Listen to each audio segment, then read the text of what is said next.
안녕하십니까. 닥터 파이낸스 김영환 교수입니다. 오늘은요, 여러분들 전에 배우셨던 캐피탈 애셋 프라이싱 모델, 재무관리 기초 시간에 혹은 투자론 시간에 배우셨던 자본 자산 가격 결정 모델, 그거에 대한 복습이 되겠습니다. 왜냐하면 이제 행동 재무나 핀테크 시간, 이런 때에, 이게 또 필요하거든요. 그래서 그걸 굳이 볼 시간이, 오프라인에는 수업 시간에 그걸 다 하자니 시간이 많이 걸리고, 그래서 아예 비디오로 만들어가지고 여러분들이 자습을 하실 수 있도록 제가 비디오를 만드는 겁니다. 이해하시기 바라고요. 캐펜 복습이 되겠습니다. 기억나시죠? 캐피탈 마켓 라인 요걸로 가는 건데요. 그 전에 기본적인 몇 가지만 체크하고 넘어가겠습니다. 자, 질문입니다. 설마 이건 아시겠죠? 하는 건데 주가를 예측하는 겁니까? 아니면 수익률을 예측하는 겁니까? 하는 거고요. 요 링크에 가시면은 스프레드 시트 여러분들이 받으실 수 있습니다. 자, 이제 그 다음에는 주가를 예측하는 겁니까? 아니면은 수익률을 예측하는 겁니까? 예를 들면은 코스피 인덱스를 봤을 때에 오늘의 코스피를 오늘의 코스피 지수가 몇 천이 될까를 과거의 코스피 지수를 가지고서 예측하는 거가 관심사냐 하는 질문입니다. 어제 코스피가 몇 천이었으니까 오늘은 몇 천이겠다가 여러분의 관심사입니까? 하는 게 질문입니다. 아니면은 코스피의 수익률, 그죠? 어제 몇 퍼센트 수익률이었고 오늘은 몇 퍼센트가 되겠구나 하는 그 수익률 예측이 여러분의 관심사가 되겠습니까? 하는 게 지금 질문인데요. 답은 뻔하죠. 너무나 쉬운 건데, 수익률 예측이 우리의 관심사입니다. 당연히 수익률이 파이낸스 가이들이 관심 가지는 거고, 가격 자체는 그렇게 관심사가 되지 않습니다. 근데 이렇게 물어보는 이유는 뭐냐 하면은, 업계에 계신 많은 분들이 신한 AI, 특히 신한금융그룹에서 지난 몇 년 동안의 실수를 커다랗게 하신 게 있죠. AI를 가지고서 뭐 주가 지수를 예측을 잘했다. 뭐 90%, 99%를 우리가 예측하더라. 뭐 심지어는 무슨 짐바브웨 무슨 인플레이션율 가지고서도 뭐 그 S&P 500을 지수를 예측하더라. 뭐 이런 데 하시는데 곳곳에서 보시면 하는 실수가 뭐냐면 수익률 자체가 아닌 가격 수준을 예측하려고 드세요. 그러시면은 된다, 안 된다? 안 된다. 안 됩니다. 왜냐하면은 우리는 왜 투자하는 거냐 하는 그 철학적인 질문으로 들어갑니다. 뭐냐면은 우린 투자 수익률을 높이기 위해서 지금 다 투자론을 공부하고 이 많은 것들을 공부하는 거예요. 수익률. 그래서 수익률 자체가 관심사다. 투자 기회 하나에 대해서 얼마만큼의 수익률을 요구할 것인가 하는 요구 수익률을 배우는 겁니다. 자, 혹시 여러분들 절친이 자기 사업체에 돈을 빌려달라라고 여러분한테 손을 벌리면 어떻게 하시겠어요? 하는 겁니다. 돈을 빌려달라 그러면은 물론 채권 채무 관계니까는 그러면 이자율을 몇 퍼센트 차지하시겠냐 하는 문제가 되고요. 혹은 돈 빌려달라는 게 아니라 주주로 참여를 해달라고 바로 여러분하고 손을 내밀었습니다. 주주는 바로 여러분. 이랬을 때 여러분들이 한번 생각을 해보셔야 되죠. 그래. 이러면 요구 수익률을 내가 몇 퍼센트 수익을 볼 걸 예상하고서 이 사업에 참여를 할까? 관건이 그 수익률이 되지 않습니까? 그건 마찬가지 이자율을 하고도 비슷한 개념이라고 볼 수 있어요. 물론 이건 다 자세히 나가면 채권자 채무자 관계 vs 주주의 관계 이건 다르지만은 그래도 투자한 것인 이상 uncertainty, 불확실성이 있는 이상 그거에 대한 수익률을 기대하고 요구하는 거는 당연한 경제 활동, 경제적 디시전 메이킹이 되겠죠. 자, 이럴 때에 수익률로 우리가 요구할 수 있는 거는 사실은 가장 기본적으로 국고채 이자율보다는 많이 줬으면 좋겠죠. 그죠? 왜? 위험하니까. 내가 위험을 지는 이상 리스크 어버스 하니까 그거에 대한 컴펜세이션, 이 뭔가를 보상을 달라는 거죠. 투자자는 우리 다 위험 회피합니다. 합리적인 투자자들 이상은 위험 회피적이고요. 그 다음에는 고위험 고수익, 저위험 저수익. 수익률이라고 하는 거는 위험도에 대한 함수로서 우리가 생각을 합니다. 위험이 큰 만큼 수익률도 커야 된다. 그게 크지 않다면 투자하지 않겠다. 배째라 하고 이제 자빠진다는 거죠. 그래서 요구 수익률을 계산하는데요. 요구 수익률을 우리가 산정하는 데 있어서 이런 모델을 생각을 한다 하는 거예요. 뭐냐면은 요구 수익률 RIT는 RF 플러스 리스크 프리미엄이라고 했는데 I는 회사, 그죠? 그다음에 T는 시간이라고 보시면 되고 이 시점, 언제 미래 시점까지의 이 회사에 대한 요구 수익률은 우선 국고채 이자율, 가장 리스크 프리한 것 플러스 어떤 리스크 프리미엄의 요구 수익률, 프리미엄을 얹어서 내가 요구하겠다라는 아이디어가 들어가 있습니다. 사실 RF를 왼쪽으로 보내면 어떻게 되느냐?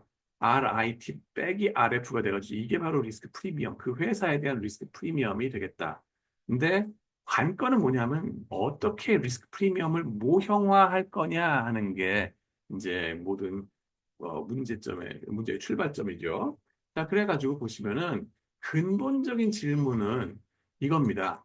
리스크란 무엇인가부터 시작을 해야 돼요. 좋은 겁니까? 나쁜 겁니까?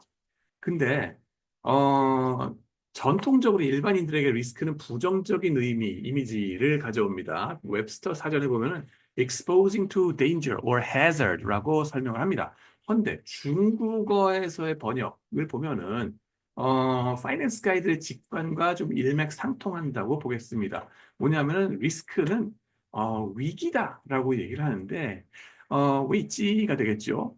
이 꼴은 뭐냐면은 위험 플러스 기회라는 거예요. 왜 시엔, 지회 이렇게 되는데 뭐냐면은 위험과 기회가 동시에 온다는 거예요. 그죠?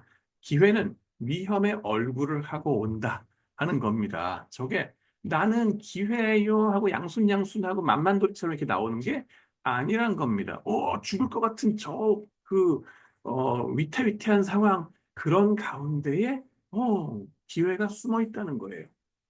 그래서 리스크란 말이 이제 무조건 회피할 거가 아니다. 그러니까 양날의 검이고 이게 인생의 진리라고 하겠죠. 우리 그 IMF 위기 다 나가 자빠지는 것 같은 그런 위기 속에서 또 엄청 대박을 내신 분들도 있어요. 금융위기 2008년 막 왔을 때 워런 버핏 같은 사람 골드만삭스 주식을 2달러에 사가지고 2 빌리언 달러를 확 벌어버렸어요. 그죠? 그런 식으로 위험이 오히려 기회가 되도록 하는 것이 바로 리스크 매니지먼트의 본질이 되겠다라고 보시면 됩니다. 그래서 어떻게 무작정 위험을 회피할까가 아닙니다. 어떻게 하면은 리스크를 최적 의사결정에 녹여낼 것인가 하는 것이 우리의 관심사가 되겠다 하는 겁니다. 그러면은 어떤 벤치마크 수익률 모델이 필요하다 하는 겁니다. 모든 경제 문제가 그렇듯이 자원은 희소합니다. 돈도 마찬가지 희소하죠. 이것을 효율적으로 투자해서 가성비 나오게 투자해야 될 거 아니에요. 최적의 수익률을 얻기 위해서, 그죠? 그러면 투자 안마다 그에 대한 기회 비용도 생각해야 되고, opportunity cost of capital이라고 하는 건데, 벤치마크 수익률을 추정하는 모델이 필요하다 하는 거예요. 가장 단순한 벤치마크 수익률 모델은 아까 말한 대로 무위험 이자율 플러스 위험 프리미엄이 되겠다 하는 거고요. 모든 리스크 리턴 모델들은 두 가지 근본적인 것에 대한 관심을 가집니다. 위험은 어떻게 측정할 건가? 그리고 위험을 어떻게 위험 프리미엄으로 번역할 건가? 트랜슬레이터가 필요하다는 거예요. 아니, 그러면 첫 번째 것부터 얘기합시다. 리스크 리턴 모델이라고 하는 건 5가지 조건을 좀 충족시켜줬으면 좋겠다 하는 겁니다. 나무다라는 교수님의 교과서에도 나오는 얘기죠. 이건 특정 자산군만이 아니라 전 세계 모든 자산에 걸쳐서 일반적으로 통용될 수 있어야 되겠죠.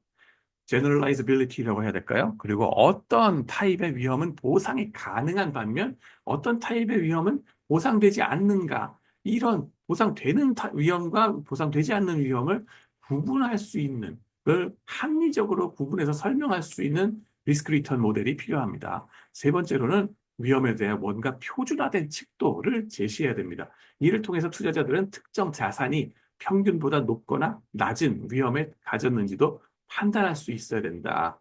그리고 네 번째로는 위험을 수익률로 번역해 줄 수 있어야 된다. translate 해줄 수 있어야 된다는 건데요. 결국 투자자들은 위험을 감수하는 대가로 수익률을 원하니까 이거에 대해서는 좀 더 자세한 설명이 나중에 나옵니다. 5번째는요. 과거에 실현된 수익률뿐만 아니라 미래의 수익률을 예측하는 데에도 도움을 줘야 되겠죠. It's all about the future. Finance is about future죠. 그래서 F로 시작합니다. 어, 질문인데요. 웬 번역이란 말이에요. 그죠? 이게 언어냐? 왜 번역이라는 말을 썼냐면요. 사실 평균과 분산의 세계에 우리가 모든 것을 프레임을 맞춰가지고 얘기하기 때문에 그런데요. 리스크란 거, 리턴이라는 거. 이 리턴, 기대 수익률, 요구 수익률, 이거는 평균에 대한 얘기입니다. 반면에 위험은요, 분산, 표준 편차, 이런 걸로서 얘기를 하는데요. 분산, 이거는, 어, 다른, 이 평균과는 차원이 다른 개념이다라고 보시면 돼요. 저는 이걸 금성에서 온 평균, 화성에서 온 분산이다라고 얘기를 합니다. 이게 뭔 소린가는 다음 페이지를 또 보시면 나옵니다. 이게 mean variance framework라고 그랬는데요. 보시면은 평균은 수익률의 위치를 찍어줍니다. 좌표죠. 딱 어느 위치, 어느 정도의 수익률인가 하는 거고, 수익률의 분산이라고 하는 거는 그 기대 수익률 중심으로 얼만큼 퍼져 있는가. uncertainty가 있잖아요. 이게 얼만큼, 기대했던 거 대비 더 대박이 나든가 쪽박이 나든가 아니면은 고만고만하게 왔다 갔다 하든가 요 low variance investment 보시면은 요게 그 수익률의 히스토그램을 그려보잖아요. 이런 식으로 좁게 나오는 투자안이 있는가 하면은 어떤 투자안들은 high variance investment 해가지고 expected return이 똑같다 하더라도 더 많이 퍼져 있는 애들이 있어요. 예. 그게 참 희한합니다. 삼성전자 같은 애들이 이렇게 돼 있거나 아니면 중견기업, 중소기업으로 내려가면 이렇게 퍼지거나 다르단 말이죠. 그러면은 expected return 하나만으로 설명되는 게 아니라 분산까지 이제 다른 차원의 얘기, 얼만큼 퍼졌냐 하는 건 다른 차원의 얘기예요. 근데 우리가 요구 수익률을 얘기하는 거는 이걸 요구 수익률에다가 이 퍼진 정도를 녹여내야 되거든요. 그걸 어떻게 전환시킬 거냐, translate, transform 시킬 거냐 하는 거예요. 그래서 이제 그런 번역기가 필요하다는 뜻이 바로 이겁니다. 이 퍼진 정도를 위치로 찍어줄 번역기가 필요하다. 총 위험은 총 수익의 표준 편차로 추정된다는 거 여러분들 다 알고 계시죠? 수익률 갖고서 하는 거고 삼성전자는 얼마나 위험한가? 과거를 보시면은 월간 수익률 81년부터 2024년까지 쫙 해보시면 이렇게 나오죠. 왔다 갔다 하지만은 금융 위기 때 이런 때 빼고는 웬만해서는 스테이블하게 간다 하는 거 별로 퍼지지 않았다 하는 걸 알 수 있습니다. 예외적인 상황 빼고서는 그 다음에는 가격 수익률 위험 그랬는데 위험은 수익률과 관련 있고 투자에서 실현된 수익률을 다음과 같이 계산을 한다. 리스크 리턴에서 리턴은 이게 시작할 때 프라이스, 초기 투자 프라이스 분의 말기 프라이스 빼기 초기 프라이스 플러스 디비den드. 이거는 캐시 디비den드에서 현금으로 여러분이 배당금을 받은 액수, 그죠? 현금으로 뭔가 리턴을 가지든가 아니면은 캡 게인, 이 자본 이득으로 수익을 가지든가 둘 중에 하나가 되니까 그 둘을 더해준 것 뿐입니다. 모수는 바로 초기에 내가 얼만큼 투자했는가 하는 그 액수가 되겠죠. 그래서 즉 수익률은 시장 가격에 달려 있다 하는 걸 또 한번 볼 수 있습니다. 수익률이 중요는 한데 수익률을 계산하는 데는 필연적으로 가격을 가지고 얘기한다. 그러므로 요구 수익률, 기대 수익률을 제대로 이해하기 위해서는 우리는 자산의 가격을 결정하는 투자자의 시각을 이해해야 된다 하는 거예요. 그래서 질문이 들어갑니다. 그래서 뭐냐면은 상장 주식을 가지고 리스크 리턴을 모델을 세우기 위해서는 어떤 투자자의 시각을 견지해야 될까요? 하는 이 질문부터는 다음 비디오에서 말씀을 나누도록 하겠습니다. 시청해 주셔서 감사합니다.